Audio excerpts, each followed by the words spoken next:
defenseman picks it up, passes it up to a forward. With like 7 seconds to go. Goes to coast.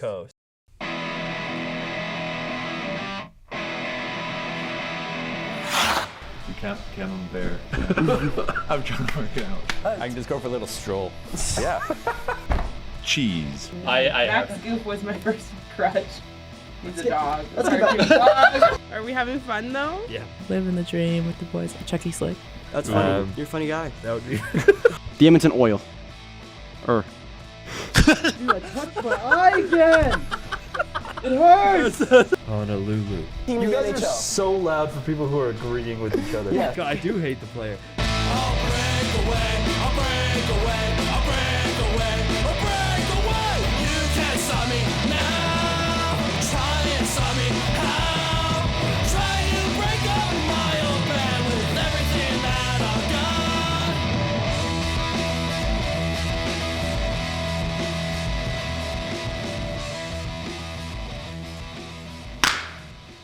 Insane. 2 for 2. 2 for 2. We had a great clap last week, and we had a great clap this week as well. That's what happens when I have so much space to my left here. I know. It's just Phil and I today again. Merrick is on his way to Winnipeg for game. I don't know. Is he going to tonight's game? Or is he going to not tonight's game? I'll check the chat real quick. Well, no, anyway, it's still just Phil and I. Tonight's. Oh, yeah, I guess it would have to be tonight. Because game 3 would be in Dallas, no? True, yeah. So Yeah, so Merrick he's probably going is in Winnipeg right now because he got tickets to the game tonight. Merrick's going to be the guy who's going to wear yellow to the whiteout. He's going to wear a Penguins jersey. He's going to ruin the whole thing. He is. Or he'll wear, oh my God. He'll wear just a black shirt and completely ruin the whiteout. Just go like really off. He's going to say, Merrick here from the Coast to Coast podcast, ruining the whiteout. He's just going to wear a red t-shirt. Yeah. He's going to be like, isn't this the Flames? I'm wearing my Goudeau shirt. Oh, Merrick, we love you. Is Monahan still here? Yeah, where's He's Monahan? not. Where's Monahan? Dustin Wolf. Who's this Hellbuck guy? I want Wolf. We joke, Merrick. We love you. You're not going to watch this anyway, but we love you. True. Oh, my God. There's a lot of things going on these days in hockey. You'd be surprised how much happens in 8 days. Not really. During I'm not playoff that hockey. surprised.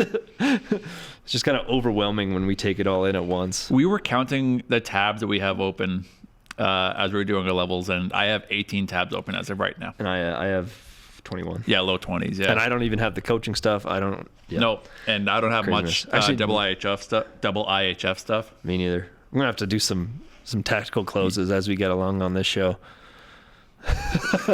But let's jump right in because we do have a number of topics to get through. We're going to start with the Flames, who the first one that I'm going to mention, Matt Cashanato. Matt Cashanato, is man. staying in Calgary for a long time. A massive amount of money. $6.5 million over 7 years for Matt Cashanato.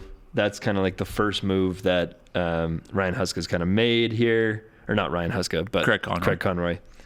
I get them confused. But Craig Conroy's kind of made in the start of what could be a pretty big offseason for the Flames, I think. This decides the core going forward. I like this deal. This is the first step in deciding what the core is like for the next at least half decade. Yeah. And, I mean, it's not that surprising, I don't think. Absolutely not. I think Cashanato deserves it.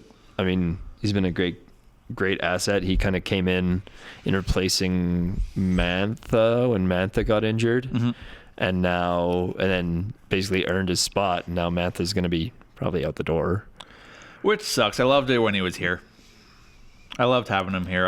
When he went down with the injury, I remember saying on the show that I hope we keep him because in the short time that he did play, he was always a factor, which I loved. But yeah, Matt Cashanato, how old is he? Cashanato? Yes, he's like 23, 24. I think.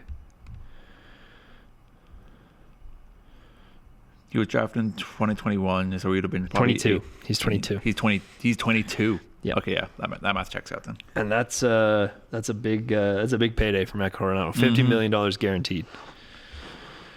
The article on the score here, written by Sean O'Leary, mentions that Morgan Frost, Connor Zary, Adam Klapka, and Kevin Ball are all other notable RFAs that still have to be re-signed. Yeah, those guys are all next. I think Zari for sure, Ball for sure.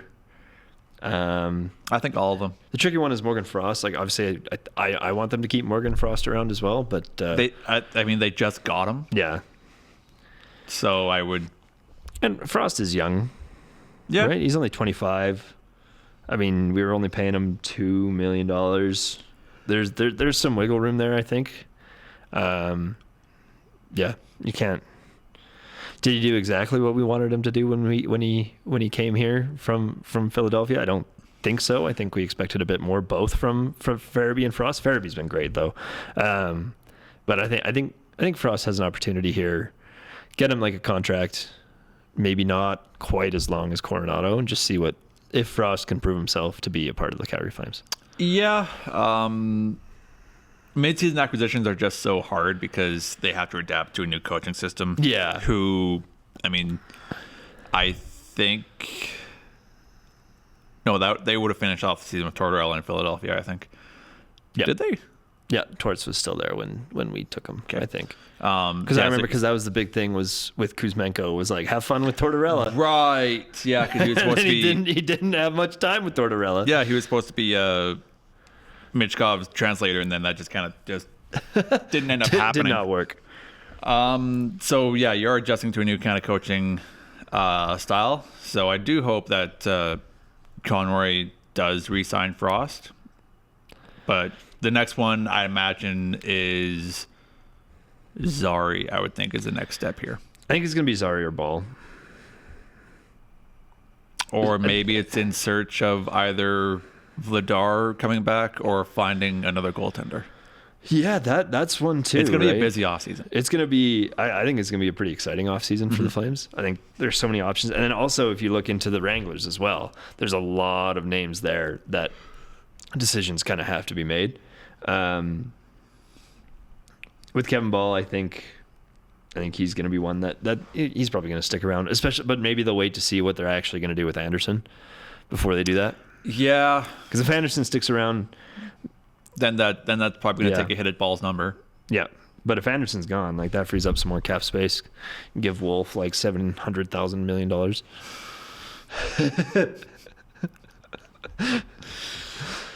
That's all. Those are all the comments about Wolf. Is what do we pay Wolf? All the Instagram comments are all like 8 times whatever the hell he wants. You know what's going to boost his ask? Is it the next topic we're about to talk about? It is the next topic we're going to get into. Could it be something about some colors that are definitely not red and white? They are yellow and blue. Oh, we're talking about Wolf. I thought we were talking about Anderson. We're talking about Wolf.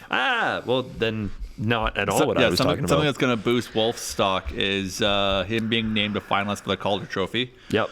We talked about it a couple weeks ago. The finalists are Macklin Celebrini, Lane Hudson, and Dustin Wolf. No surprises here, really. No. I think I said on the show that Mitchkov was probably the one to fall out of that one. Yeah. Just because he got screwed over by Tortorella and got scratched a lot, so he never really got his full legs. At the end there, I kind of had a sinkling of a feeling that Dustin Wolf was going to be the one to drop out, maybe, and that Mitchkov could be there. I think it's probably... I mean, I think we get to see the voting once the award gets released. Yep.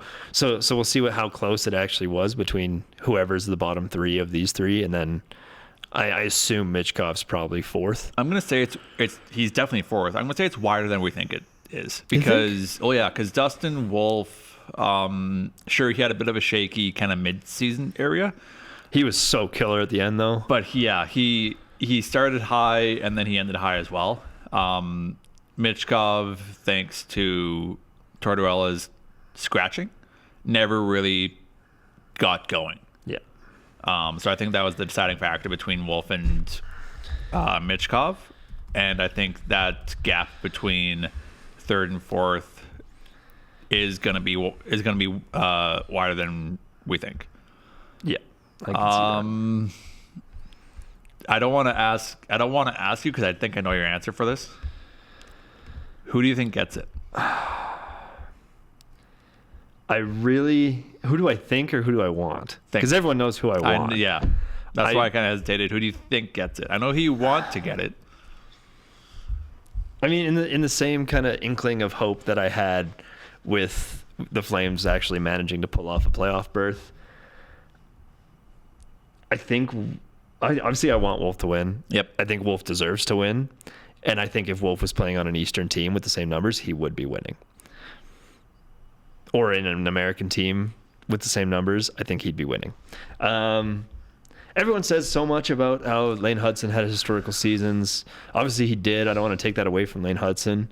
Dustin Wolf also had a somewhat historical season for the Calgary Flames. He did. Lane Hudson, how I want to put it, what is the actual definition of the Calder Trophy?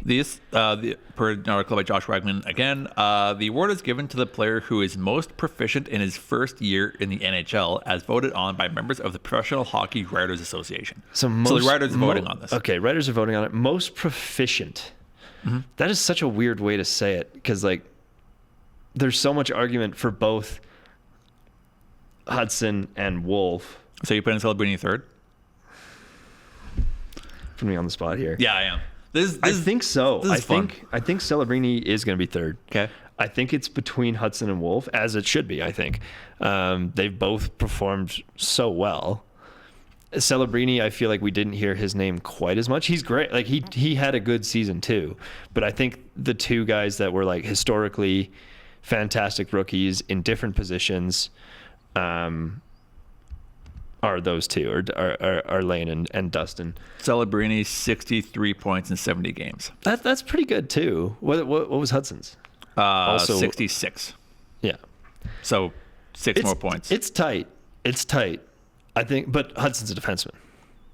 And I think he also broke the record for most defensive points as a rookie. Was it points or assists? It was points. My bad. Was it points? It might be assists. It might be assists. I have too. a feeling it was assists. It might be both. But being I mean, you know this. You're a points. goalie. You're a goalie. Being a goalie's so hard. Yeah. And if the wording is proficiency, mm-hmm. how often, and it's not very often at all, do you see a 20, 22, 23-year-old goalie be a star starter, almost bringing his team to the playoffs? 24-year-old goalie. You don't see that. Goalies mature. Goalies take a long time to mature. He turned 24 a couple weeks ago. Yeah, so that was close. Mm-hmm. But goalies take longer to mature. So I think if you're looking at proficiency in comparison to other goalies that might be around that age, I'm going to give it to Dustin Wolf. I really want him to win it, and I think he's got a bigger chance than what the internet has said he's going mm-hmm. to. Because obviously it's writers, right? Yeah. They know things. They know puck. They know puck. You mentioned that Hudson is a defenseman, and that does make a difference because he did have more points than Macklin Celebrini did.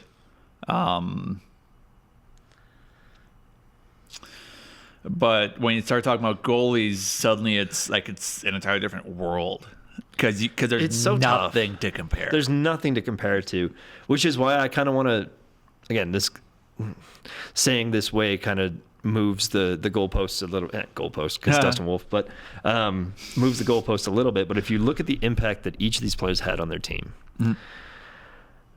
the San Jose Sharks still suck, even with Macklin Celebrini. And Will Smith's great too. They're a pretty strong powerhouse. They're getting better. Yeah. They weren't, were they last? Yeah, they were last in the league once mm-hmm. again. So Celebrini's going to take more time. He's going to be great. He did not completely change his team this year. Lane Hudson, and I'll ask you this: would the Canadiens still have made playoffs without Lane Hudson? I think so. I don't know. 66 points. Did is a Hudson lot. have that big of an impact? Montreal Canadiens points. Shut up. Hey. Well, that's not helpful. He led the team in He led the points. team in That's in playoffs. playoff points. Oh, there you go. Oh, that's not bad. But they're all assists. A point per game. Point per game. All assists, but okay, third in points. Third in points behind Nick Suzuki and Cole Caulfield. Damn, Nick Suzuki's really good. Mm-hmm. So maybe that there's an argument to be made there that he did have an eventual, like a decent impact on the Canadiens. Dustin Wolf, man, without Dustin Wolf, the Calgary Flames, I've been saying it all season. Without Dustin Wolf, the Calgary Flames this season would have been a bottom 5 team. He won us so many games that we did not deserve to win. Doing it with a defense that honestly wasn't great. Let's put Lane Hudson and Dustin Wolf on a team. Montreal, can we have Lane Hudson? That'd be great. We will give you Rasmus Anderson. That's actually not a bad trade. I would do that trade. Montreal. I don't think Montreal would. Montreal would kill us. I don't think Montreal would. Montreal would probably want what? Lane Hudson or Rasmus Anderson. Maybe who else would Montreal take for that? Brustowitz? The Brew Crew. Kevin Roondog? Throw Roondog in there. Here's Anderson and Roondog. Imagine that call with Canadians GM. It's not Patrick Levine. Here's Anderson, Roondog, and Ken Mantha. Hughes. Can we have the future of your? Imagine a call with Ken Hughes and Craig Conroy. Craig, I'm not gonna do this deal without Kevin Rooney. We need Kevin Rooney to be involved here. That's the game changer. Mm-hmm. Kevin Rooney. I think he's not going to be back. Probably not. I wouldn't think so. Roondog's getting walked. So your ranking is Wolf, Hudson, Celebrini. Wolf, Hudson, Celebrini. Maybe I'm crazy. I don't know. Maybe I'm crazy. Maybe I've got Wolfpack delusion bias. I probably do. I don't care. I want to see Wolf win that thing. He works so hard. He's such a stand-up guy. Guy's a banger. Especially for a kid who's like, there's so much excitement behind this kid. He deserves it. So, for the record, we had more points than Montreal. Without Lane Hudson, I don't think the Canadiens make the playoffs. Finishing 2 points up on Columbus. Yeah, maybe not. That's a win. Yeah. They do also still own the tiebreaker, so without Dustin Wolf, the Calgary Flames don't even sniff playoffs. Yeah, that is also true. Like, go back to where Calgary is. Without Dustin Wolf, keep scrolling down. Okay. Without Dustin Wolf, we're sitting around Nashville, I think. I think we're sitting maybe even below Nashville. No, we're not below Nashville if we don't have, because it's not. The question isn't just take Wolf out. The question is take Wolf out and you still need a second goalie.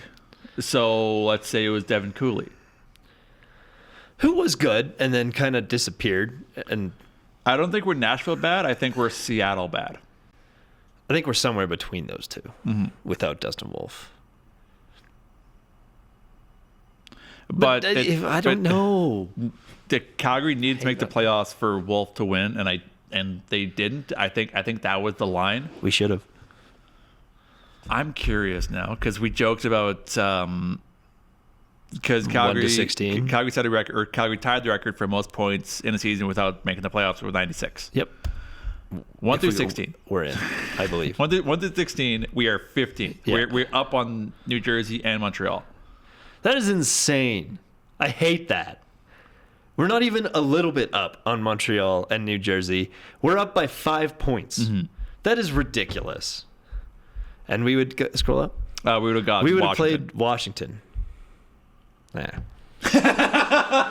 Well, we would have played. You know what? Washington. I think we would have given. I think we would have given Washington a better fight than Montreal did.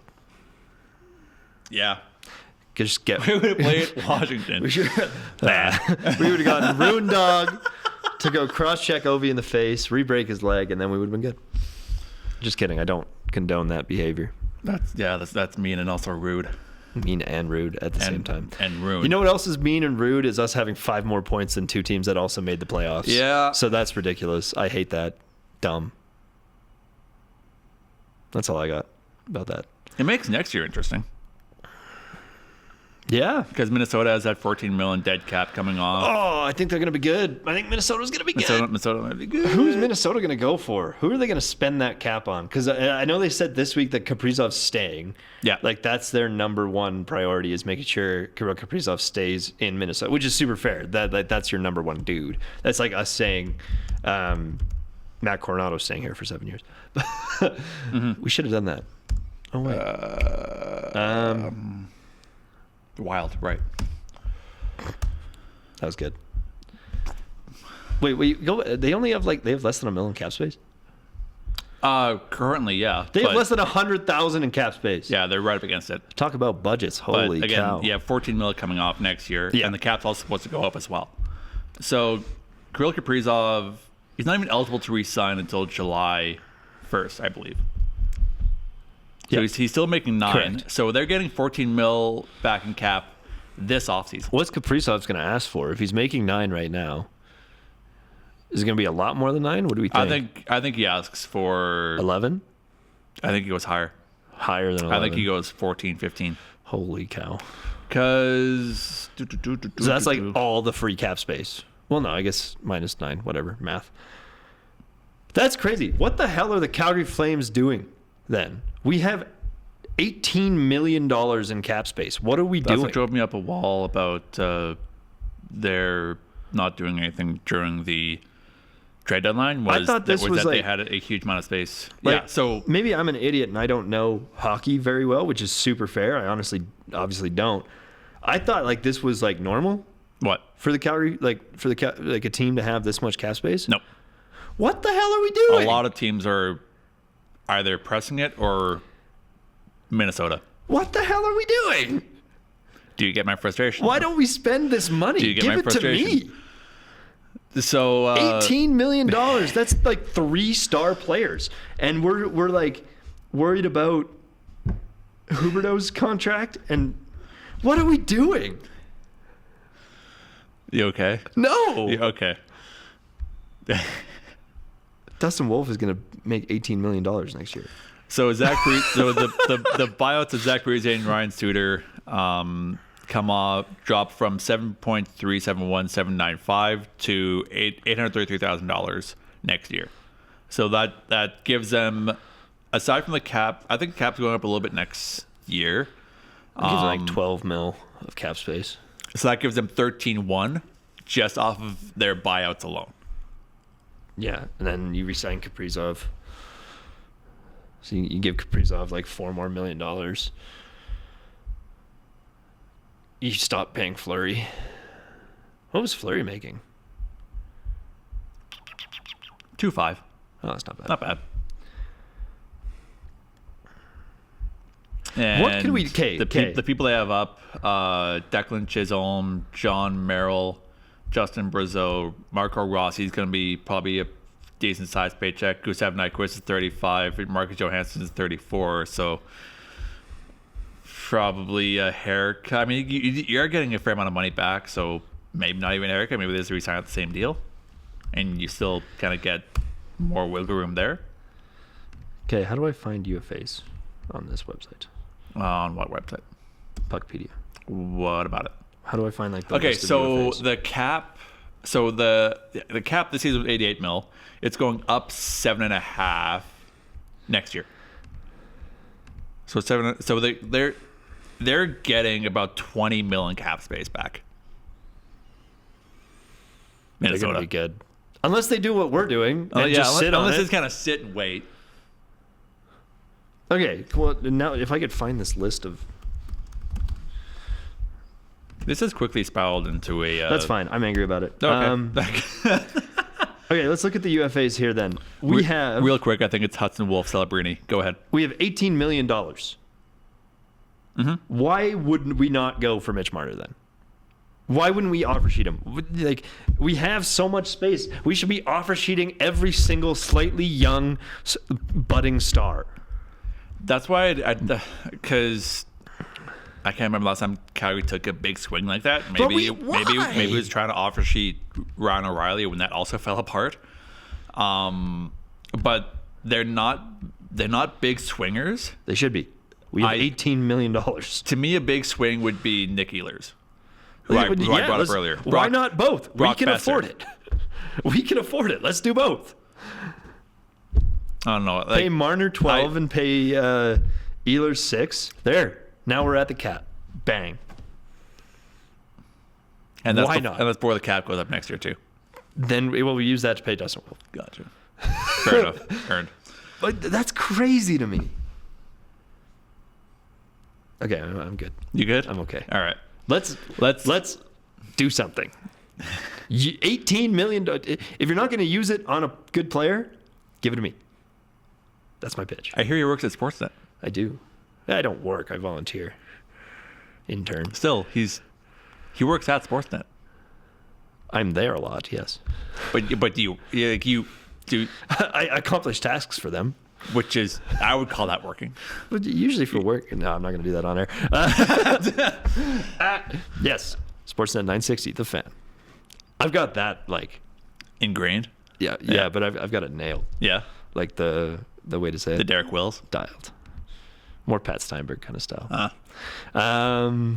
We haven't even talked about Rasmus Anderson and Backlund yet. Yeah, you have that tab open. I don't. So I'm gonna let you take lead on that. Just briefly, this was this morning at 7:50 a.m., way before I was awake. Rasmus Anderson, Michael Backlund, not really a huge surprise except for the order. I thought Backlund was going to be captain again. I'm a little bit surprised Rasmus Anderson isn't, but Anderson is the captain. Backlund wears an A, which means 2/3 of Sweden's captain squad is Calgary Flames captain squad. It's kind of cool. It is. We were just talking about a lot of bit about what the Calgary Flames do over the offseason. That's another way to get some stuff back is if Rasmus Anderson has a great time for Sweden at home in Sweden. It's in Stockholm, right?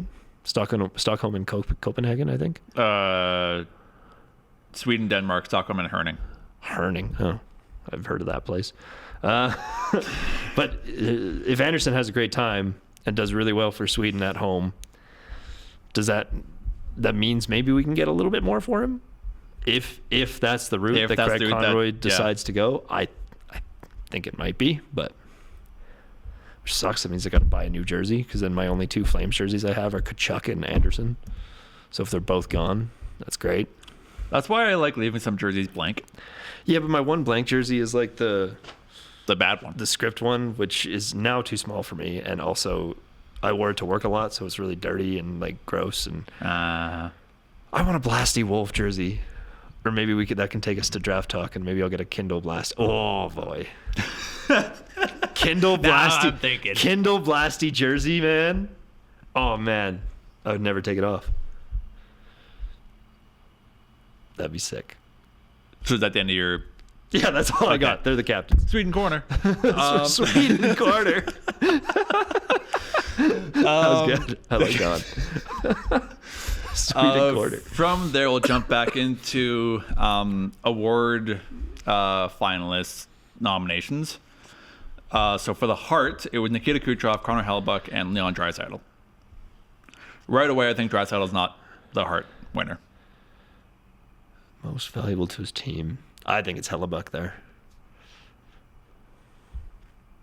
Yeah, because they got the President's Trophy. Yeah. Yeah, because we would have faced the Caps if it was 116, right? So they got the President's Trophy. I'm saying Hellebuyck. Yeah, so the way I look at things like the Hart and the Ted Lindsay is if you take these players out, how much does it impact their team? So kind of like how I was looking at at the call there. I think if you take Hellebuyck out, the Jets are if you take out Leon Draisaitl, they're always still a playoff team. Yes. You have McDavid right there. And I would argue the same for Tampa. Yeah. I mean, to a lesser extent. They're still like maybe barely scraping playoffs. I think, but Hellebuyck, I think. You take Hellebuyck out and done. Winnipeg Jets get moved to Houston. The Houston Jets. That could work. Doesn't sound bad. Because then you got the Rockets and the Jets in Houston. Dang. Maybe we're on to something. I think we're cooking something up. Yeah, Hellebuyck. Hellebuck. Next one. Masterson. This The one's tough. Bill Masterton I Trophy. don't love talking about this trophy. We've done it a couple times because, well, the Flames last year, it was Shillington, wasn't it? Or was that 2 years ago? That was last year with Connor Ingram and... I don't know. He must not have had that much of a suffering if we can't remember his name. But that's why I hate talking about this trophy, is because it's like, whose suffering was worse than the others? Perseverance, sportsmanship, and dedication. I guess you got to keep the sportsmanship part in there, but the two words that most people kind of look at when it comes to Bill Masterson Trophy is perseverance and dedication to hockey. Yep. For that, I mean, an argument can be made for both Landeskog and Monahan. Real quick, the finalists are Marc-Andre Fleury, Gabriel Landeskog, and Sean Monahan. You were saying. Sean Monahan. Like, obviously, you're moving to Columbus because you expect to play with your best friend in the whole wide world. Yeah. And now we're going to start crying. Yeah. And then everyone knows what happened there. And then Landeskog as well. Like, obviously, that's an... I'll give it everything to Landeskog as well. Unbelievable story. To finally come back from one of like the craziest surgeries you can have. Hasn't played a game since they won the cup. Hasn't played a game since you hoist the Stanley Cup. You play in the AHL as the captain of an NHL team. When the last time you competitively stepped on ice was when you were hoisting the Stanley Cup. And to do all that work, all that through your family, and obviously we saw in the documentary, unbelievable. Yeah. So there's an argument to be made there for Landeskog. I think us personally, we've got some heartstrings tugged a little bit. There's my vote's for Monahan all day. Yeah. But I can't take anything away from Landeskog. Fleury, obviously everyone loves Fleury. He's the gentleman of the NHL. We wish him... Oh, that's another story we didn't meet. We should have said that when we were talking about World Champs just earlier. But Fleury's now going to probably end his career alongside Team Canada and Crosby. Kind of a weird, different storyline I've got on that one as well. But, something to be said for Fleury. Obviously, everyone who's ever played with Fleury and done an interview about it has said how amazing of a guy he is and how he is the most gentlemanly. He's hilarious. We love Fleury in this house. It's tough competition against Landeskog and Monahan. My vote's for Monahan. So with Landeskog, you have a significant injury. With Monahan, you have a significant loss. Fleury, you don't have either. It's just his. He is the significant loss to the NHL and the world of hockey. It's just his final lap around the track. Yeah, which unless he becomes the e-bug for the Minnesota Wild, which was a talking point, which is hilarious. I think he has been asked. Can you imagine you're in a game, both goalies get injured, and you're like, this will be fine. We're playing an e-bug. We got this in the bag. Here comes this beer leaguer. And it's friggin' Marc-Andre Fleury. Oh, that would be crazy. But yeah, I said it at the beginning of the season that Monahan was going to have a great season. I said Monahan's about to go off. 57 points in 54 games. Yeah. My vote's for Monahan. Again, that's us being Flames homers, but is it? Is it? I don't think it is. I don't know. How much of that is us just being so connected and affected by the Gaudreau tragedy that because I know it affected you, I know it affected me a lot. Yeah. So I can't even. Yeah, that one hurt. I can't even imagine how it affected Monahan. So, and I as someone who also lost a really good friend this summer, I don't know. There's a lot of personal things that would, if I was is this voted on by the writers too?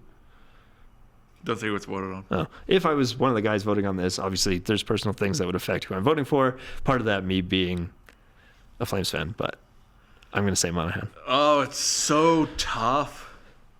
It's so tough.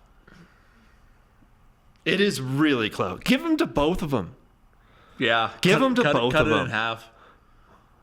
Or just make two smaller ones. Give them to both of them. I don't know.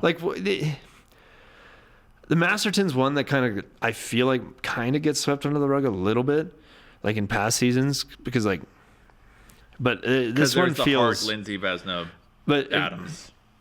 Can you even remember, other than Shillington, kind of the reasons that other people have been nominated for the Masterton off the top of your head? I think Connor Ingram. There's a reason I think Connor Ingram won it last year is because something with the NHLPA Players program, I think. Oh, okay. I know there's a few guys that have like come back from cancer, from bone cancer and stuff. Yeah. Which like obviously that's huge. Oscar Lindblom, I think, was a former Flyer that came back with cancer and I think won it that year. Yeah.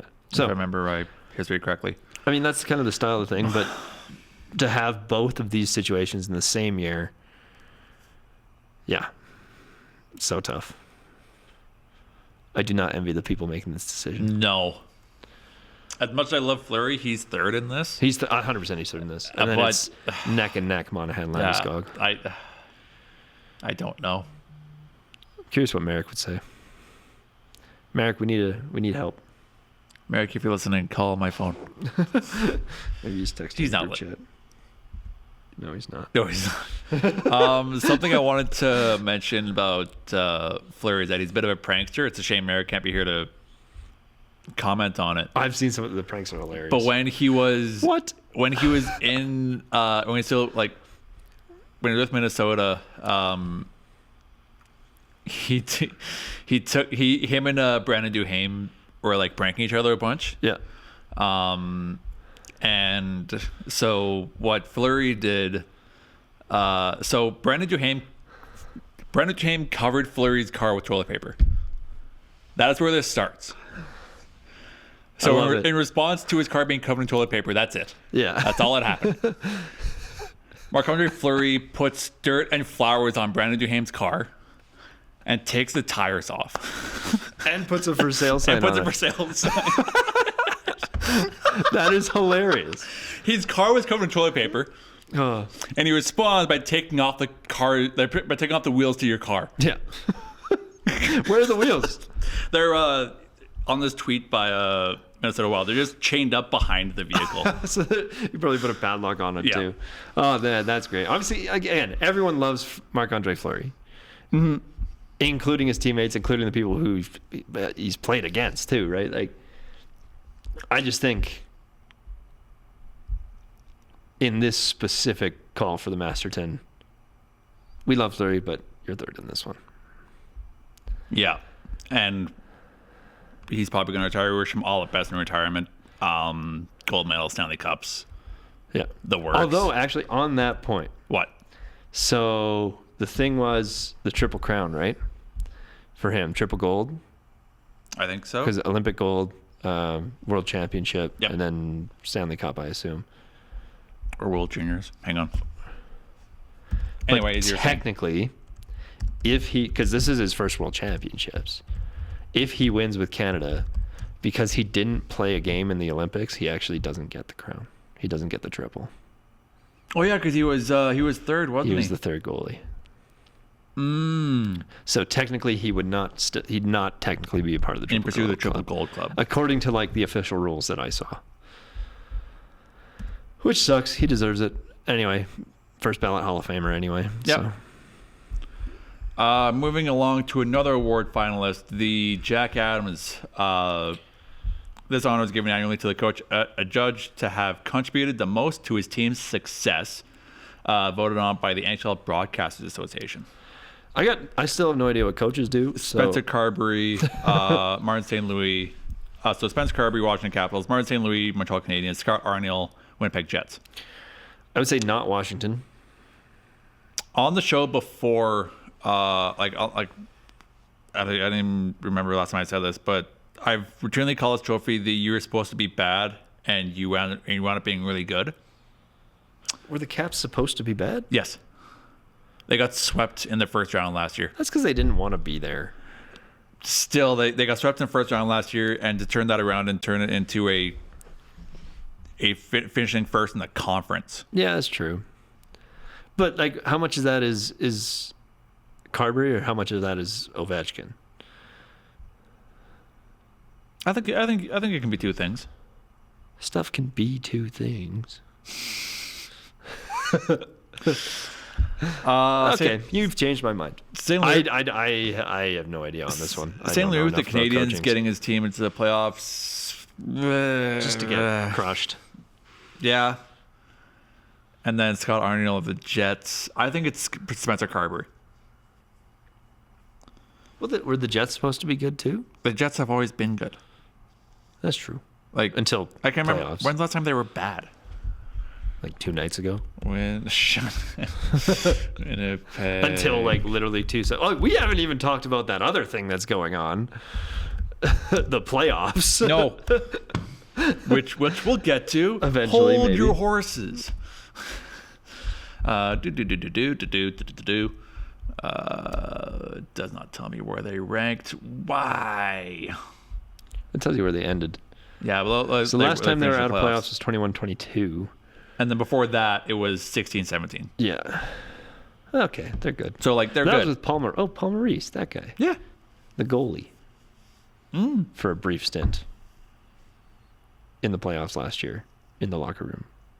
Is that Sam Yes. Palmer Reese? Yes. Yeah. Okay. I was like, am I looking like an idiot I was here? about to say no goalie. No, yeah. From the Just briefly. from the face-off documentary you put on Borowski's Glove and Blocker. That's hilarious. a really funny clip. I love that clip.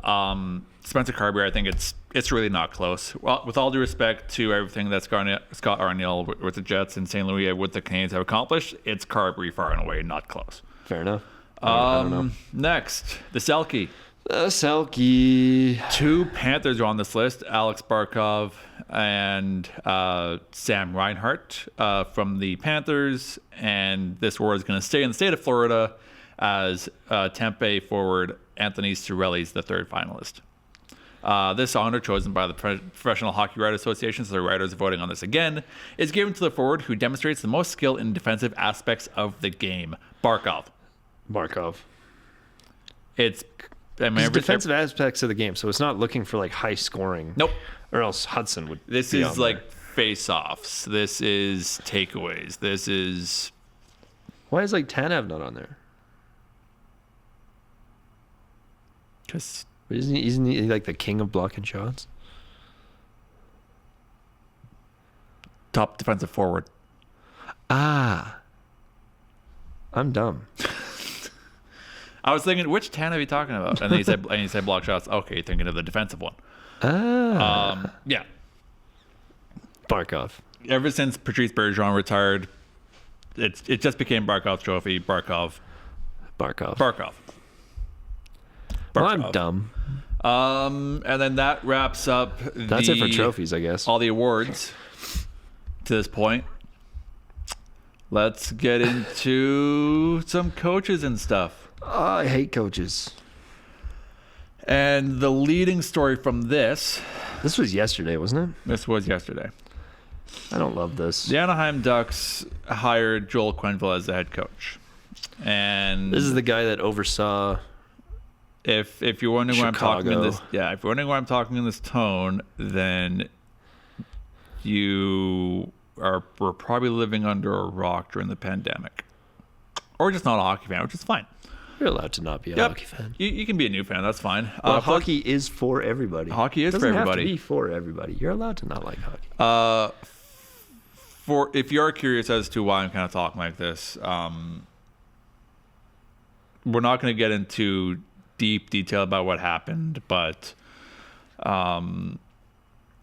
there was a Kyle Beach, and I mean, blanking on his name, Brad Aldrich, kind of scandal in 2010 during the playoffs.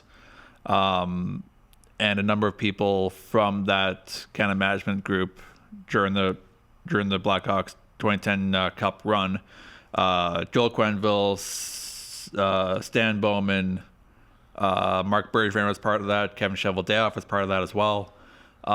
They've all kind of received their punishments as they kind of see fit. Quenneville and Bowman, as well as Al McIsaac, were all kind of able to rejoin the NHL on July 1st last year. Bowman is now the GM for the Edmonton Oilers, and the Ducks went ahead and hired Joel Quenneville to replace Greg Cronin as head coach. The Ducks issued a statement, and I wanted to outline one key thing that I kind of had a bit of concern over. Quenneville. The timing is weird. it's a weird time to decide to do that. I think There was an introductory presser, but I didn't get around to watching it. Maybe that's something we'll just kind of briefly bounce back to next week. But here's the statement from the Ducks. If this will load up for me, please. Over the last 2 weeks, we conducted interviews with many outstanding coaching candidates. Jay Woodcroft, off the top of my head, was one of them. While simultaneously conducting a comprehensive review of what took place while Joel was head coach of the Blackhawks in 2010. We spoke with dozens of individuals, including advocates for positive change in hockey and leadership of the NHL, which last July officially cleared Joel to seek employment in the league. Our findings are consistent with Joel's account that he was not fully aware of the severity of what transpired in 2010. It is clear that Joel deeply regrets not following up with more questions at the time, has demonstrated meaningful personal growth and accountability, and has earned the opportunity to return to coaching. My issues with the bottom half of that. So I'm gonna break down into two pieces. Our findings are consistent with Joel's account of that he was not fully aware of the severity of what transpired in 2010. but he should have been. No. So my issues with the word fully. He wasn't fully aware. So he was So he was somewhat partially aware. Is and what then is what kinda that statement is telling me. turned a blind eye. But that's what it kind of follows up with is like he regrets not being fully aware to do something about it. Is kind of what I'm getting from that. And then later in the statement, has demonstrated meaningful personal growth. Now I haven't watched. So have I. I haven't watched the presser yet, so maybe he was kind of grilled on this a bit. I would hope so. But I think this makes me think back to when the Bruins tried to draft a guy named Mitchell Miller. Did you hear about that? So he basically bullied this kid. Like, one of the things that he did to this kid was he put like a lollipop or a sucker in a urinal and then put it in the kid's mouth. Oh, I did hear about that. Yeah, that's that kid. I don't like that guy. And then he kind of said the same thing of like, I've done this thing. I've demonstrated personal growth. And then like he cited a couple different associations that he said he was with, and then those associations came out to say, no, you haven't. We don't even know your name.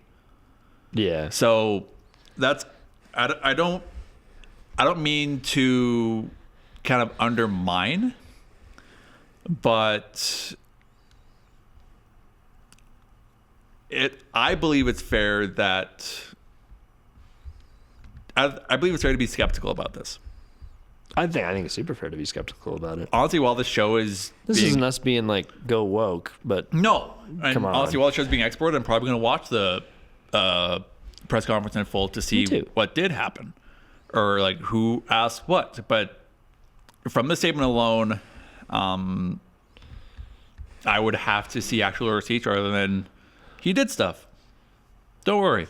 yeah. And I think the timing, obviously, we talked before the show that we weren't going to talk about the Hockey Canada thing, but No, the timing to kind of do this is a little odd, and especially because like he's not the only coach that's looking for a job. if you do want to, if you are curious as to why we're not going to talk about it, these episodes take a fair amount of time to edit and post and everything. So by the time that it gets up, it's already out of date. So what we'll do is, before we go away for the summer, we'll just do a nice big recap to that point. It's going to be super fun. Oh yeah. And you were saying, sorry. That's all I was saying. It's a weird time to kind of decide to be anti-woke. And that, I'm not saying I'm not saying that's the reason they made the decision. Obviously, like, you know what? I mean, looking at his coach's record, 969, 572, that's not awful. He's pretty good. He knows how to coach hockey, I guess. Mm-hmm. Other people do too. I've seen it a lot on Twitter. Is like when they announced this, it was like, way to not fall into like the wokeism, and it's like that's not what this is about. No. But sure, have it your way, Burger King, all that kind of stuff. Weird timing. I probably would have not done that. In my opinion, Florida wears a little bit of this too, because when this came out, they kind of let him have one more game to coach, and then he has kind of just walked away. Yeah. Rather than, hey, this whole thing came down about you, please leave. Yeah. He was given the opportunity to coach, and obviously he took it. So that's a bit. Things are weird. What's the word? Odd. Sad and kind of damaging. But I mean, obviously, I'll go watch this presser after the show wraps up here. But you can be skeptical. It is more than okay to be a little bit skeptical about this. And you know what? Maybe he does turn it around. Yeah. I'm not fully giving you the benefit of the doubt. I'm saying you're going to have to do it. I mean, he served his punishment, I guess, if that's like the bottom, like if that's the minimum bar to get over, which is fair. But you know what? Maybe he turns around, the Ducks win the Stanley Cup, and no one is upset out down in Anaheim. And I'm in no way saying, like, don't come back, stay out. You just got to prove that you've changed before you actually get change, come back. I'm all for people changing. This isn't about like, oh, he screwed up, now he gets to stay out. But to play devil's advocate, like, where do you want him to prove that? Do you want him to go coach a bunch of children in the WHL? Probably no, not. it's just more like sensitivity training. Yeah, maybe that was part of the thing. I'm sure he did it.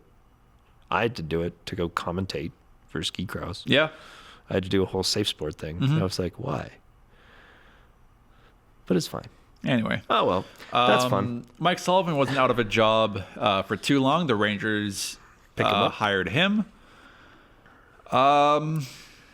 And this is where I kind of wish we had Merrick, because I'm not familiar with Mike Sullivan's style. I did say a couple weeks ago that the Rangers have had kind of yelly coaches for the past number of times. So I'd imagine Mike Sullivan is probably one of those guys, but maybe he's just a little bit kind of softer about it. Slightly, less yelly. Yeah.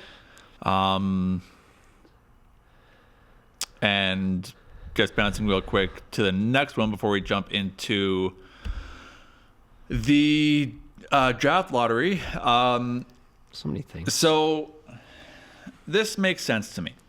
This being general manager of the Kings, now ex-GM of the Kings, Rob Blake, and the Kings have agreed to part ways. I'm surprised it was the GM, not the coach, because, like, I mean, obviously a lot of recency bias here, but the way that the Kings fell apart in the playoff series against Edmonton, I don't know, like, I don't think that's the GM's fault.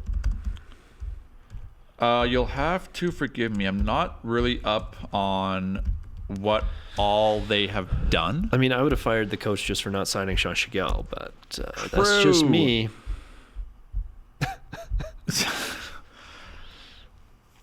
Because that is a brutal list since they won the two Stanley lost Cups. in round one, lost in round one, lost in round one, out of playoffs, out of playoffs, out of playoffs, lost in round one, out of playoffs, lost in round one, out of playoffs, Stanley Cup, won a cup, lost in round three, Stanley Cup.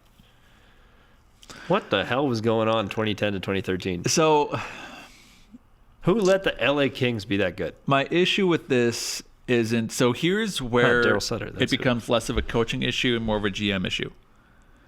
I guess they have had a lot of different head coaches since then. There's that, but it's also if they haven't done anything. Like if it's the same roster time and time again. You mean like if they didn't? Then it's the GM's issue. Like if they didn't sign Sean Shigel. Yes, absolutely. Yeah. Like Sean could have carried them to the Cup final, but he probably, honestly, Sean could have taken McDavid single-handedly. He got the passion for it. Yeah, he could have taken McDavid single-handedly. McDavid ain't got nothing on Sean Shigel. Just a Thanos snap. Sean Shigel cooked him. Yep. He's gonna win the Vezina and the Hart and the Norris, all of them. But as a forward, first forward to ever win the Vezina. If Rob Blake didn't make any moves, then I get why he gets fired. Because you've lost to the same team 4 years in a row now, and you're not doing anything. Please leave. Oh, yeah. I didn't even think that it was the same freaking team, too. It is the exact same team for the past 4 years. You would think after 4 playoff series, you would kind of figure it out. And they almost did. I'll give it to them. They almost did, and then they just completely disintegrated. But And again, like this is their first full season under Jim Miller. It's not the coach right now; it's the GM. yeah, that's true. Fair enough. You'd think by the fourth time you meet the Edmonton Oilers in the first round, maybe you would figure out how to play them, especially against Skinner. So I guess they did beat Skinner. first Then series, maybe Picard is just a god. first series was Oilers in 6. Second was Oilers in 5. Last year, I think the Oilers swept. And then this year was Oilers in in 6. 6. Maybe Pickard's just a god. Maybe. That could be it. He could be. I think it is. I like Pickard. What a story that is. Pickard? Yeah. Yeah. I love it. Guy who looked like he was going to retire in the AHL, and now 2 years in a row he's fighting for what could be a Stanley Cup. And now we move to the draft lottery. This was fun. It was weird and definitely didn't need to be that deep, but it was fun. Yeah. So, can confirm that Montreal does get Calgary's first round pick as Calgary stays 16th, does not move up at all. But the bigger story is Utah, now called the Mammoth. We'll get to that in our next topic. Jump up 10 spots to 4th, and the New York Islanders Jumped up get 9 their spots. 4th first overall pick in team history. I think it was something like that. This is their 5th. Oh. They drafted John Tavares, Rick DiPietro, Dennis Potvin, and Billy Harris first overall. So this is their 5th, just as Lou Lamoriello leaves the Islanders organization. Schaefer, I hope you like Long Island. That sucks for Schaefer. No one's ever going to see you play. Yeah, it was going to be San Jose. It could have been palm trees and Mac and Celebrini. Yeah. Well, Now it probably would have been Schaefer too, actually, if San Jose stayed number 1, yeah. But like Schaefer went from San Jose to palm trees and Celebrini to the Long Islanders, Island. the opposite end of the country. Yeah, and the colder one. Yeah. And do the Islanders have more viewership than the San Jose Sharks? I don't know. It's probably pretty close these days. Ooh. The thing is, the San Jose Sharks are going to be good, I think. They're on the up and up. New York they exist, I guess. Where are they finishing in the standings? I don't know. That's how much I... 9 points out of the playoff picture. Yeah. Maybe you know what? Maybe this turns everything around for New York. Maybe this is what they need. And New York Islanders become the entertainment capital of the hockey world. Currently held by Vegas, I would say, but yeah. I'm more curious about talking about like the actual event rather than the draft selection. Obviously, it was pretty cool. We talked the Calgary before the show. We talked about how the Calgary Flames, there was one draft order, like number order in there that was Giordano, Iginla, Lanny, and Johnny's numbers, which I was like, that would have been so cool if that is what landed up, and then we would have hopped up. But what did you think about the actual? Did you watch it? It happened when I was working, so I kind of like watched it out of the corner of my eye. Okay, it was cool. I'd do it again. I'm sure they will do it again. I'm sure a lot of people watched, and it's something to watch. It's something to sell some more ad space. But I think it was well done. I think it needs some polishing. I think it doesn't need to be that deep because it was like so like very has to be this way. They made this guy at the red hair turn around and he had to watch the timer and wasn't allowed to look at the ball thing, and they announced the name of the ball machine operator like he was the king of the world. And I was like, okay, this is kind of just silly. And I'm curious I think part of what kind of made it work was the fact that we had 2 teams jump up 10 spots. Like that made it pretty exciting, is that it was kind of it wasn't just, San Jose gets it again or Chicago gets it again. Thank God Chicago didn't get it again. But yeah, I think it was funny. It was interesting. It was kind of silly. Yeah, that's all I got on that. I had no real problems with it. It was so close. Calgary almost made it happen. We were number 1. Wait, oh my God. I'm just all over it today. We are 1 number away in the second round. All we needed was a 9 there, and we would have jumped up. and kept that pick. They still have 2 picks in the first round. I'm not overly. We do still have 2 picks in the first round right now. One is sitting at 18 from New Jersey. Who do you want them to pick, Phil? Everyone knows who I want them to Say pick. the line, Bart. So one is at 18 with New Jersey. The other, right now, if Florida loses to Toronto, Which they're down to nothing. It would be 22nd. Which honestly, for my personal bias, works really well. Because I think Ben Kindle is a fantastic pick. And I'm not even doing this biasly anymore. Like, obviously, after spending the last week hanging out, like, talking with Wes Gilbertson and all them, Wes is super engaged. We had a couple, like, people call in on interview on Sportsnet 960 The Fan, and they were talking, and Ben Kindle's name got thrown around a lot. I think at around the 18 mark, Ben's still going to be around, I hope. All right, maybe I don't hope. Obviously, it'd be cool to see Ben jump up hugely. But if Ben doesn't go in the first 14, I think Ben will probably sit around 18, which is still a jump for Ben. Speaking of which, do we want to pull off to Dub Corner then with that? Or do we want to do something else? And then before I start getting rampant about that? How concerned are you about Montreal getting him? He would love that. He would love that. He would love that. And how it often does works. Montreal need young forwards though? Well, how not it often really. works. I mean, not really. But they also have Lane Hudson, so like unless they want to continue building their back end, they also just lost Mark Savard. Moron. What is his name? If the Montreal Canadiens pick Ben Kindle, I want to be in the room with Ben just to see what happens. Because David Savard. Oh my God, bro. He would lose his mind. Just looking at the team right now, not playoffs, I want regular season. Like you got Suzuki, you got Caulfield, you've got Safgolski, you've got Gallagher. Like your front line's looking not too bad right now. Defense, you're pretty strong on the backside. You got Demidov as well. But like I wouldn't be surprised because how it often works is that they interview the kid. So I wouldn't be surprised if during the Montreal interview he was like, yes. I don't know. And that's one thing with Ben that I've kind of noticed is he's not that kind of guy. No? Unless he's like alone. Okay. Like he is, which is, I mean, again, I'll get that in once we swing over to Dub Corner, we can get into it a little bit. But I think, obviously, yeah, he would love to be drafted by Montreal, but I don't think Montreal. I mean, he could. I don't know. I want him to see it. I want him in a Calgary Flames jersey. Mm-hmm. Yeah. Where to next? Utah. Aw. They have a name. They have a logo. Finally. Tusks up. It took you a year and a half to figure this out? Come on. They could have done that. And I've been saying it since they started. They could have done this in the first week. They could have been the Mammoth all year. So, it took you a year and a half to put some mountain hair on an elephant and give him tusks. You sound upset. I mean, I've been on that train since the beginning of the Utah Hockey Club. Is like, I don't understand why you just didn't do this from the start. It was originally it was between Mammoth, Yeti, and Outlaws.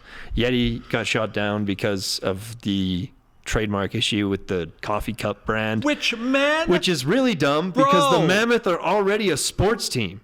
Colorado. The Colorado Mammoth in the Sick logo. in the in the Los Angeles League. I'm just on fire today.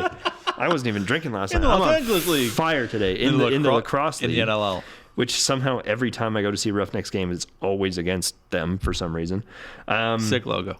Banger logo. I love how like they're the middle of their arena, like the mid arena logo. It takes up the whole thing. It's big. Yeah. It's mammoth. Really big. It's mammoth. Shut up. The other thing about this logo, and I saw this on Twitter, I saw this on Reddit. I don't know how accurate it is, but this guy, he's like kind of not a freelance graphic designer, but a graphic designer by passion. Graphic design is his passion, I guess. It's not mine. He posted pretty much this damn exact logo in February. Yeah. And he hasn't heard, and obviously, I mean, I'm looking at this and I looked at the tweet and I was like, that's the same logo. And but it's the not, guy's though. it is. Are you kidding me? It's not the same. What's different about it? pull it up. Let's see. About the Reddit one? Yeah, the guy. I tweeted about it on Coast to Coast. I just tagged Mammoth. I was like, just get this guy a jersey, man, because that's all he wanted. He's not being facetious. He's not trying to. Delete about the person who already posted it. That's not it either, you moron. Here, I'll pull it up on my phone. Okay, there's that. Oh, that's the. See, I don't even know. Here, I'll pull it up. Yeah, please do, because I'm running out of things here. My God, where did it go? I don't know. Where did it go? Because it looked a little bit the post different. has been deleted. Yeah, that's what I said. Aw.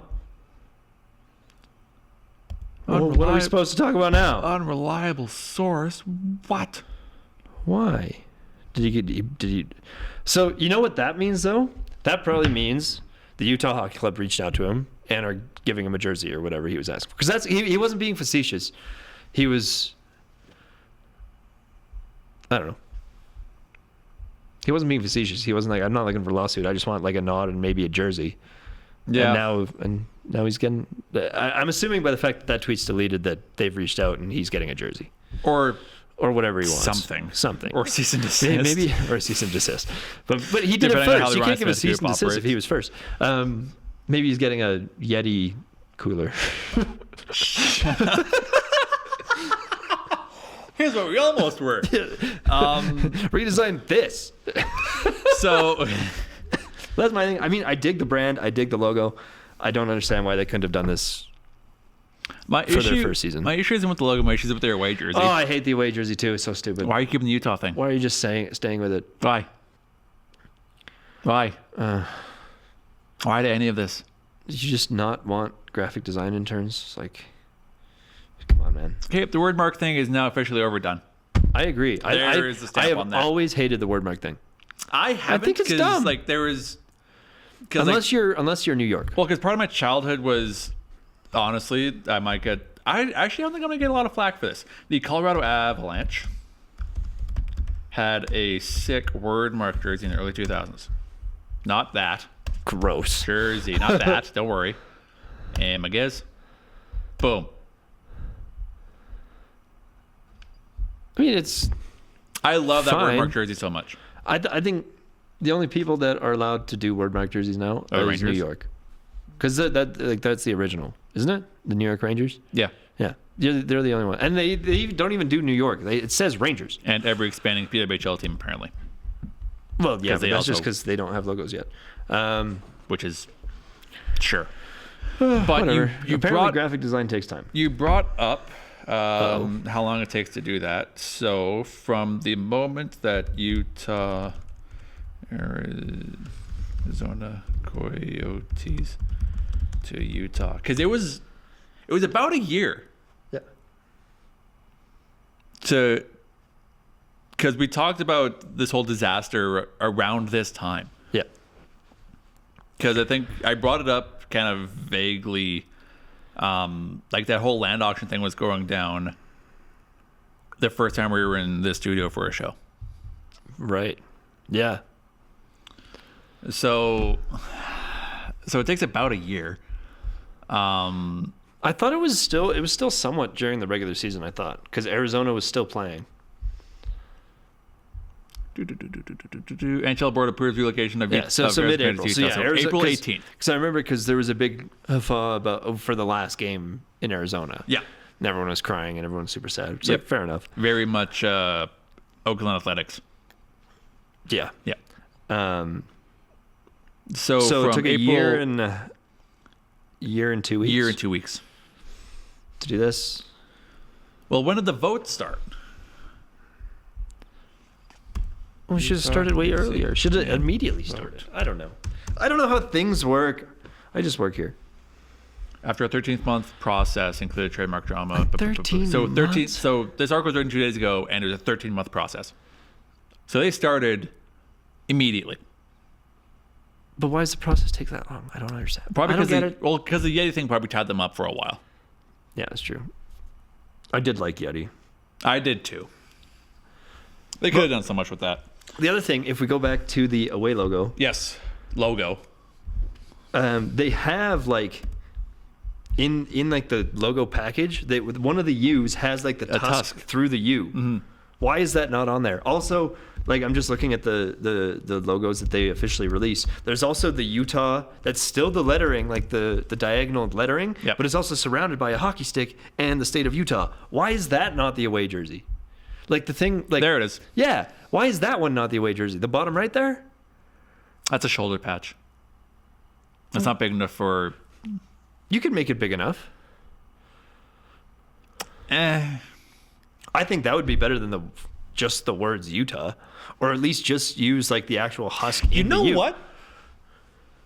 What if they took the full Utah with the tusk and just made that horizontal rather than diagonal? I wouldn't hate that. I would rather them just do if they're going horizontal. I'd rather them just have the U with the tusk. Still, not this. But then you look like a university team. But they're some of the best hockey uniforms though have university teams. Well, I know that. So like, go Cougars. Go Cougars. Speaking of, check out the interview this guy had with the captain of the Mount Royal Cougars, Kyle, a few weeks ago. That's up on YouTube and everywhere. Great interview. It's in our super long episode. It's in our really long one. It's like 2.5 hours. It's almost 3 hours long.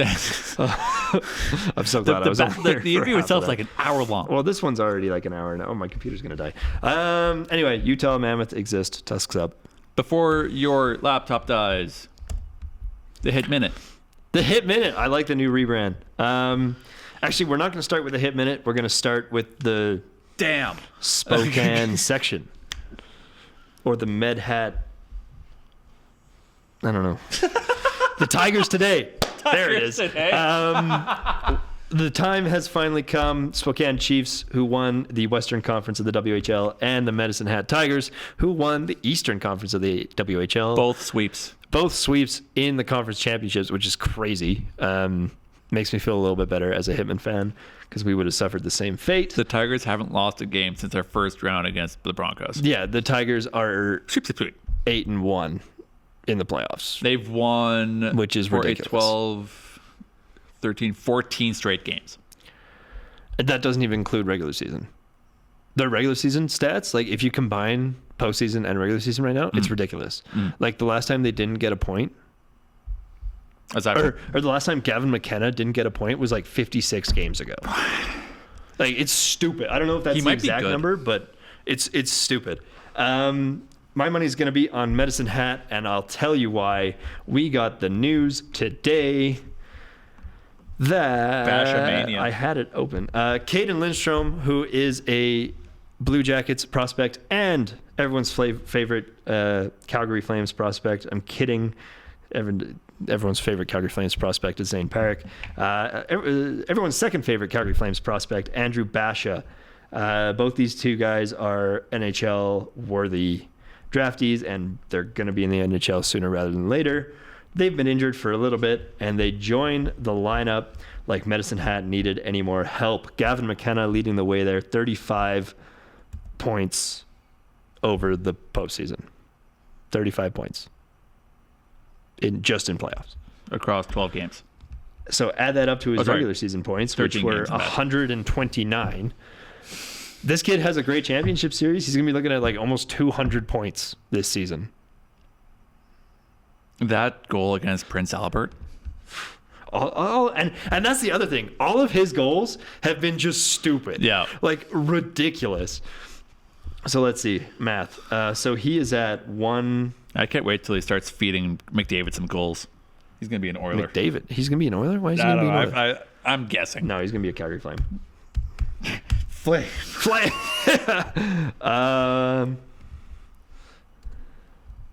So right now he has 164 points. So he's not going to be encroaching on 200. Has that ever happened? 200 points in a regular season and postseason combined? Not even just in the dub, but just in general. I feel like that'd be pretty crazy. NHL records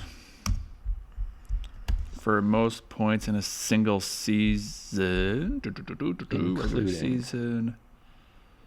They're not going to have it combined. That's the thing. Anyway, I'll figure it out. Pretty banger. Gavin McKenna's got 40. Or that's a regular season. No, it's not. What are we doing? You okay? All hockey websites suck so bad. Anyway, Andrew Basha and Lindstrom are back in the lineup to take on Andrew Cristal and Berkeley Catton of the Spokane Chiefs. I think if it wasn't for these two joining the lineup again, we would have a great series on our hands. I'm going to give it to Medicine Hat. Let's go. Bring it east. That's what I got for WHL playoffs. But it's also been kind of a wild time for the Calgary Hitmen. A couple different moves here. Ben McBeath from he was a Kelowna prospect. He's coming over to Calgary in exchange for 3 draft picks, one of which a first-round pick in 2027, and then a second-round pick in 2025. That would have been like just now, no? Yeah. So 2 picks in the draft that we just had. Hopefully that works out. In exchange for Mr. Captain Carson Wetch, also notably a San Jose prospect. Real quick, most points in a season, including playoffs, 255. Holy cow. Oh Gretzky, my God. Gretzky, Lemieux, Lemieux, Gretzky, Bossy, McDavid. Wow. Okay. That's crazy. So it Yo, has been done multiple take, times. Gretzky was kind of good. That is crazy. You think Gretzky was good? I think he might have been kind of good. I mean, maybe like second line now. Yeah, Gretzky was good, I'm but sorry. He's no Sean Shigell. He's no Sean. If Sean hears this, he's going to kill me. He can score all those points. He's no Dustin Wolf. He's no Dustin Wolf. He's just not. Wayne, you're playing how many third. shutouts does Wayne Gretzky have? Exactly. Yeah, come on. You're not in the Dustin Wolf conversation You're yet. not even close. Post some shutouts, Wayne, and then we'll talk. And that's all I really got. Chase Valiant as well, moving from the Calgary Hitmen to the Penticton Vs. That's a part of this cool, interesting little expansion draft that's gone on for the Penticton Vs, coming out of the BCHL, turning into a WHL team, and getting some WHL players there. Obviously, both of these trades kind of pretty big blows for next year's Calgary Hitmen. Mm-hmm. Obviously, Carson Wetch being our captain and Chase Valiant being like, he was kind of looking at being kind of bit of the future, almost to play with Ben in a big season that was going to be coming up next year. That means the captaincy is available. My vote's for Ben Kindle. Go Tigers. Is Tulk on his way out? Tulk's got one more year. Maybe but Tulk I think for a year? No? I think it'll be Kindle. They'll keep Kindle.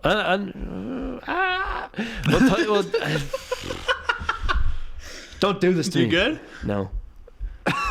Did I throw a wrench into your thinking? I still think Ben's going to be captain. Just watching how he specifically over the playoffs, like watching how he did things. Mm-hmm. Tulk is also committed to University of Wisconsin for next season anyway. Okay. So yes, he is on his way out, I guess. I thought I saw something saying he was on his way out. I hope not. That's all I got. That's all you got? Does that wrap it up? No. Oh my God. We have a couple more things to do. Dead. P-Dub. Big games in the P-Dub. P-Dub. So since we last spoke, the Montreal Victoire finished first, which means they picked their opponent for the playoffs. They picked the Ottawa Charge, who they lost to yesterday.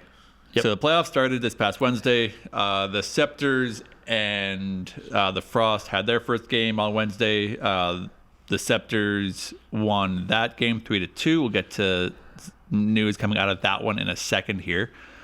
And the Ottawa Charge beat the Montreal Victoire in their first game, also 3-2. That's first game of their 5-game series if they need it. I like 5-game series. Nice and quick. Yeah. It's good. Why are they on different sites? One's on TSN, the other's on Prime. Dumb. Money. Fair. In any event, do you remember last year? No. When we were talking about the draft, the PWHL draft, and Sarah Fillier went to the Sirens. Yes. We also talked about Britta Curl, who I remember the Britta Curl conversation because she was like not a nice person. Yep. She was just suspended for the third time this season. Oh my God. Why? What'd she do? She drilled Renata Fast in the head with her shoulder. I've seen enough. Welcome back. Each of her suspensions have been 1 game. Do they have different like suspension rules? No. Not to my knowledge, at least. What's the point of a 1-game suspension?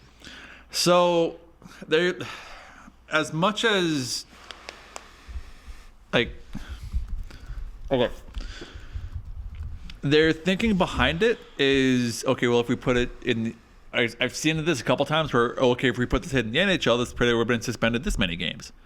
So if we downsize it, then this player suspended this many games. Right. Is what I've seen. However, this is her 3rd suspension. This is her 1st season. Oof. Each of her suspensions have been 1 game. I've seen enough. At some point, you don't care. Welcome back, Jacob Trouba. Jacob Trouba, you are a Toronto Scepter. Whose logo, by the way?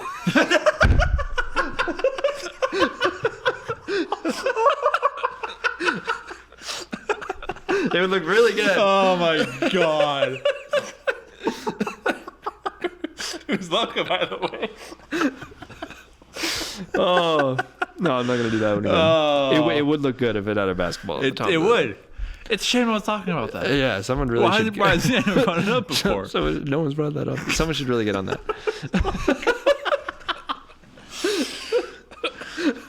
I thought that was pretty good. Yeah. Whose logo? I could see the idea pop in your head. Original thought. It was like 4 months ago. But yeah. Original thought. Britta Curl Salemi. This has been it for the 3rd time this season. Why? What happens to an NHL player if there's a limit, isn't there? Like after a certain amount of suspensions, you get like some other things. I mean, you that's get in more called, trouble. I mean, that's just called your suspension's longer because you're a dumbass. So why isn't that suspension longer? I don't know. I don't really understand player safety for the PWHL to this point. Does it exist? I mean, they're handing out suspensions, so yeah. Not enough, apparently. No. Yeah, so I just wanted to briefly touch on the PWHL playoffs, which I think, if I reopen my tab here, PWHL. Another game tonight. There's another game tonight. It is Frost versus Scepters. It is a game that Curl will miss. Scepters and Frost game 2. By the time we come to you next week, this honestly could be done. Might be done. We could be on to the Walter Cup finals. We did that live last year, didn't we? What? That was the episode that you hated when we were live watching the final. Because it went to like overtime and then they didn't win. And then someone won, but they didn't win. And then the other team won last year. Oh, yeah. But for some reason, Merrick was insisting we do that live. I pitched a duck fit after that episode. Yeah, Oh, my you were not God. stoked on that one. Yeah, it was kind of fun, though. I was hot. I was hot under the collar after that. I'm very hot right now. I am also very hot. Just generally. Do we want to touch on the NHL playoffs, which we haven't touched on yet? Oh, yeah, that thing. Right? I hope Stolars is okay. Honestly, that's my biggest story of the playoffs. If we're going to talk about one thing from the playoffs, it's going to be you pick one thing, I'll the pick Stolars hit. Obviously, Stolars gets hit in the face with a puck, then 15 minutes later gets hit in the back of the head, and then 15 minutes after that, pukes on the bench. I'm not a doctor. No. But, however, I've had a concussion. I've seen a lot of teammates have concussions. That is like definitive. If you get hit in your head and 15 minutes later you're puking, sit down. It's a concussion. Yeah. It's like, and that's again, actually both Logan Gordon and Pat Steinberg were like, I'm not going to play doctor on here. I'm playing doctor. That's a concussion. Mm-hmm. Like, you know this. Yeah. I'll play doctor. Sue me. But anyway, there was a lot of talk about replicate. Oh my God. I don't know. Wait, I don't even know what we're trying to say. Reciprocation? Is that the word I'm trying to say? Finish the sentence. Repercussions. There it That's is. what I'm looking for. Repercussions on Sam Bennett. If it was anyone else but Sam Bennett, people would kind of be brushing it off. But I was looking. Have you seen the elbow? it's pretty slow. I was about to say, did it not look soft to you? It looked a little soft, but that's the second hit, right? The first hit was the puck to the face. Yes. Which was nobody's fault. Yeah. But no, but that elbow, like people making a huge thing out of. if it's anyone else but Sam Bennett, no one cares. It looks soft to me. yeah. Maybe Wasn't that like bad. I don't know. Maybe I have like a bit of flames bias that I'm not privy to. But that elbow looks soft to me. I'm not surprised that Bennett didn't get anything. That being said, if Nikita Zadorov did that to Dustin Wolf, I'd be ready to murder him. Yeah, I mean I love Zadorov, but Not if he does that to Wolfie. no. The other thing around that hit is then the Leafs just kind of did nothing. They did the same thing last year when They just kinda- Bennett just absolutely took down Nyes and sent him off the ice for the rest of the series. Oh yeah, Matthew Nyes. I Last was going to season talk or about season him before? too. We should offer sheet Matthew Nyes as well, the Calgary Flames, because that would be crazy. We have the money. Matthew Nyes is going to become a problem for the Toronto Maple Leafs when they have to pay him, because he's going to get paid a lot of money. Yeah, really, really good player. You picked a series from the East. I'm going to pick a series from the West. The Oilers managed 2 comebacks, and they're heading home with a 2-0 series lead over the Vegas Golden Knights. This is like their 6th comeback in a row. Like all of their wins in the postseason so far have been comebacks. I'm pretty sure. Give me a minute. So Um, obviously the first 2 against Vegas were comebacks. What's the first one? Pretty comeback? sure that, yeah. I think so. I know last night Unless I'm looking like a was- big dumb idiot. No, yeah, they were down 2-0. Yep. Wow. Okay, so yeah, so that's 2 in a row. They're gonna go back to LA. The last win was 6-4. I believe that was also a comeback. Pretty sure they were all comebacks. Technically a comeback. I wouldn't call that a comeback. Down by 1. Don't call it a comeback. They've been here for years. I wouldn't call that a comeback. They're down by 1. Technically, That's not a comeback. They're down by 1 with a minute into the first. It's not a comeback. No. I'm counting that's it LA as a not holding comeback. a lead. I'm counting it as a comeback. They Okay. were behind and then they were ahead. Then 3-1 against the Kings. Comeback. Kuzmenko. Whether it's 1 goal or 7, it's a comeback.